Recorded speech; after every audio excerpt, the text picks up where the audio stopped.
అయితే గురుగారు ఇప్పుడు విజయ్ తలపతి, త్రిషది ఒక రూమర్ స్టార్ట్ అయింది కదా! అయితే గురుగారు ఇప్పుడు త్రిష గారు ఒకప్పుడు రాజకీయాల్లోకి వస్తుంది. ఓకే. త్రిష రాజకీయాల్లోకి వస్తుంది. వరస్ట్గా తీసుకున్న ఎమ్మెల్యే అవుతుంది. మినిస్టర్ అయ్యే యోగం కూడా ఉంది. ఎమ్మెల్యే కాకపోయినా ప్రభుత్వంలో ఒక బాధ్యతాయుతమైన పదవిలో ఉండి తీరుతుంది. ప్రభుత్వంలో ఓకే. అలాగే మరి విజయ్ తలపతి గారు బ్రహ్మాండమైన యోగం ఉంది. ఛాన్స్ ఉందంట. ఉందమ్మా. భవిష్యత్తులో విజయ్ దళపతి రేపు ఎన్నికల ఆరంగేట్రంలో ఒక బలమైన పునాది వేసుకోబోతున్నాడు.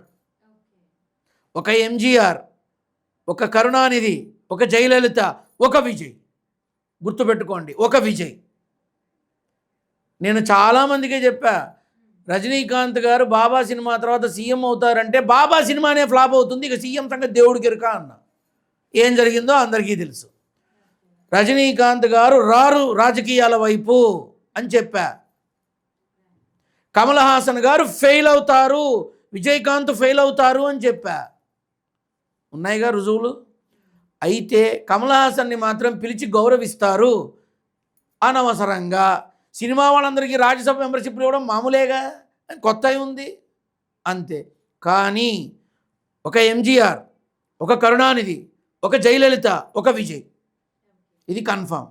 అయితే గురుగారు ఇప్పుడు విజయ్ తలపతి గారి భార్య డివోర్స్ ఇస్తున్నారు విజయ్ గారికి, త్రిష వల్లనే ఇస్తున్నారని అంటున్నారు. ఒకటి, ఇది మనం మాట్లాడుకోవడంలో అర్థం లేదు. నెంబర్ 1, ఇవాళ రేపు ఇలాంటివన్నీ చాలా కామన్.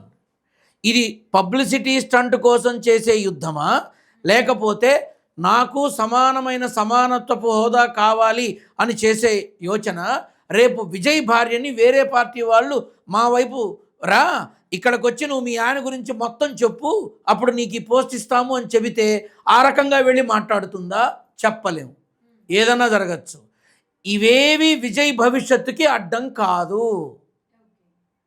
ఇప్పుడు త్రిష విజయ్ని పెళ్లి చేసుకుంటుందా, పక్కనే ఉంటుందా, ఎమ్మెల్యే అవుతుందా, మంత్రి అవుతుందా, మనకెందుకు? త్రిషకి మాత్రం యోగం ఉంది. రానున్న కాలంలో ప్రభుత్వంలో ఒక కీలకమైన స్థానంలో గుర్తింపు పొందే అవకాశం ఉంది. ఇది గ్యారంటీగా ఉంది. చూశారు కదండి. మరిన్ని అప్డేట్స్ కోసం చూస్తూనే ఉండండి వలయం టీవీ అండ్ తప్పకుండా సబ్స్క్రైబ్ చేసుకోండి.